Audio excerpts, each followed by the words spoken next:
এক সময় এলাকায় এলাকায় ত্রাসের রাজত্ব ছিল। যারা সরকারি দল করে তাদের যারা চেলাচুবার চামুন্ডা, তাদের ভয়ে এলাকার মানুষ তটস্থ থাকে, ভয়ে সন্ত্রস্ত থাকে। চাঁদাবাজি থেকে শুরু করে এমন কোনো অপকর্ম নেই যার সাথে তারা যুক্ত ছিল না। আমাদের নেতা তারেক রহমান শক্ত হাতে এই চাঁদাবাজির বিরুদ্ধে অবস্থান নিয়েছে। আপনারা দেখেছেন বিএনপির নামেও যদি কেউ কিছু করে কোনো দেরি নেই, তাদেরকে দল থেকে বহিষ্কার করা হয়েছে, দল থেকে তাদের পদ স্থগিত করা হয়েছে, তাদেরকে কারাদণ্ডের নোটিশ দেওয়া হচ্ছে। সকল ধরনের শাস্তি দিয়ে আমরা দলকে পরিচালনা করছি তারেক রহমানের নেতৃত্বে, যাতে আবারও আওয়ামী ফ্যাসিবাদের অন্যভাবে পুনরুজ্জীবন না ঘটে। জিয়াউর রহমানের সময় মানুষ বলতো মানুষ ঘরের দরজা খুলে ঘুমাতে পারত, চাঁদাবাজি, রাহাজানি, ডাকাতি, চুরি বন্ধ হয়ে গিয়েছিল। এই কারণেই জিয়াউর রহমান আজ জনপ্রিয়। আজও আওয়ামী লীগের যুব সংগঠনের নেতারা ক্যাসিনো, জুয়ার আসর বসিয়েছিল ঢাকা শহরে। 50টা ক্যাসিনোর আমরা খবর পেয়েছি।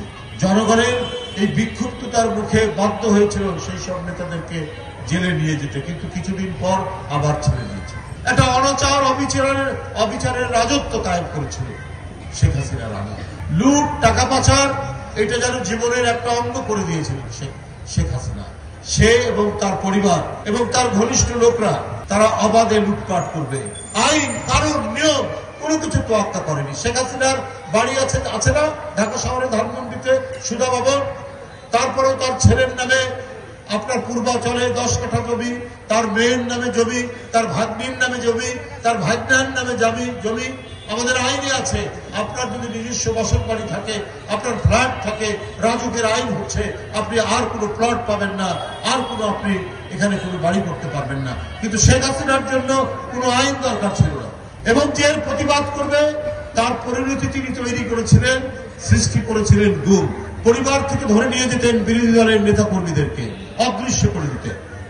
শুধু নেতা কর্মী নয়, আপনার এমপি এবং জাতীয় নেতাদেরকেও অনেককে আপনার গুম করে দিয়েছেন, অদৃশ্য করে দিয়েছেন। তরুণ ছেলেদেরকে ধরে নিয়ে গিয়ে ক্রস ফায়ার নামে আপনার একটা শব্দের সাথে আজকে পরিচিত, এই ক্রস ফায়ারে হত্যা করে কাউকে নদীর ধারে, নালার ধারে ফেলে রেখেছিলেন শেখ হাসিনা। এই পরিস্থিতি তৈরি ছিল তার সময়। আর টাকা পাচার, লুট, হরিলুট, বাংলাদেশ ব্যাংক, সোনালী ব্যাংক, এগুলো একেবারে খালি করে দিয়েছিলেন তার আমলে।